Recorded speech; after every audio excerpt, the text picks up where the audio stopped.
बलारा साहब, क्या लग रहा है? अब तो स्थिति आर पार की लग रही है। स्थिति तो एक्चुअली पहले दिन से ही आर पार की है।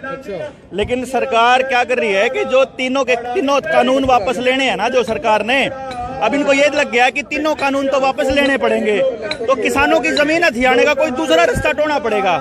जमीन हथियानी थी बेसिकली, तो अब वो जमीन हथियाने के लिए कानून आए थे।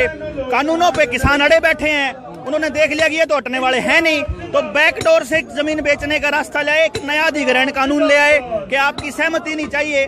नया अधिग्रहण कानून ले आए कि ट्रिपल पी के थ्रू जैसे मर्जी बेच दो। नया कानून ठाला है कि भाई अब जो है गाँव की भी जमीन बिकेगी, स्कूलों की जमीन बिकेगी, अस्पतालों की जमीन बिकेगी, पावर हाउस की जमीन बिकेगी, और मिल की जमीन, चाहे पंचायत की कोई भी जमीन है ना, वह सारी बिकेगी। और जो लोगों को कर्जे दे करके उनके काम धंधे ठप कर रखे हैं, काम धंधे ठप करने के पीछे क्या होगा? उसकी वजह से उन लोगों का कर्जा नहीं पाटेगा तो उनके घर की जमीन भी कथिया लेंगे। मतलब लोगों को सिर्फ और सिर्फ अनाज के ऊपर जिंदा रखने का प्लान है कि इनको गुलाम रखने का सिर्फ यही रास्ता बचता है।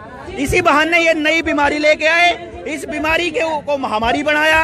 अब इसके नए टीके लगाए, उससे लोग मरने लग रहे। उस डाटा को लोगों से छुपा रहे हैं, लोगों को जबरदस्ती कर रहे हैं। अब जो सबसे ज्यादा बोझ किसके ऊपर पड़ रहा था? कर्मचारियों के ऊपर पड़ रहा था। कोई कर्मचारी तनख्वाह लेते हैं, उनको पता है कि यही कर्मचारी 10,000 में मिल जाएंगे, तो पहले कर्मचारियों को टीके ठोको, पहले गुलाम कर्मचारियों को बनाओ, पहले लोगों, मतलब बेसिकली हर तबके को बर्बाद करके सरकार गुलाम करना चाह रही है। और आने वाले टाइम में आपको सिर्फ यस और नो के हिसाब से चलेंगे कि आप यसमैन हो तो सरकार आपको रोटी देगी, यसमैन नहीं हो तो जो CAA वाली जेल बना रखी है ना, जिनके ऊपर हजारों करोड़ लगा रहे हैं, वहां बंद करेंगे जैसे हिटलर चैम्बर में बंद किया करता था।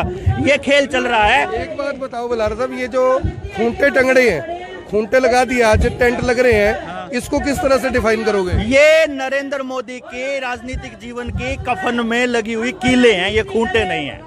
सिंपल इतना ही है कि ये परमानेंट है भाई, अपनी बात मनवाए बिना नहीं जाने वाले। ये लड़ाके लोग हैं, इनको बुज़दिल बनाने का प्लान चल रहा था, लेकिन अब वो पिछले 9 महीने में कतई खत्म हो गया। 9 महीने से बैठे हुए किसानों ने ये साबित कर दिया कि तेरी बीमारी फर्जी है, तेरा टीका फर्जी है, तेरा ड्रामा फर्जी है, और ये बेचना बेचना बेचना और गुलाम बनाना ही असलियत है। तो आप हरियाणा से हो या हरियाणा के बाहर से हो? क्योंकि सवाल ये उठता है हरियाणा के नहीं है। मेरा गांव फफड़ाना है भाई, 1.5 किले का जमींदार हूँ और नौकरी पे था। और जब इन्होंने देखा कि ये तो बर्बाद करने लग रहे हैं, मैं नौकरी 2012 में छूट गया था।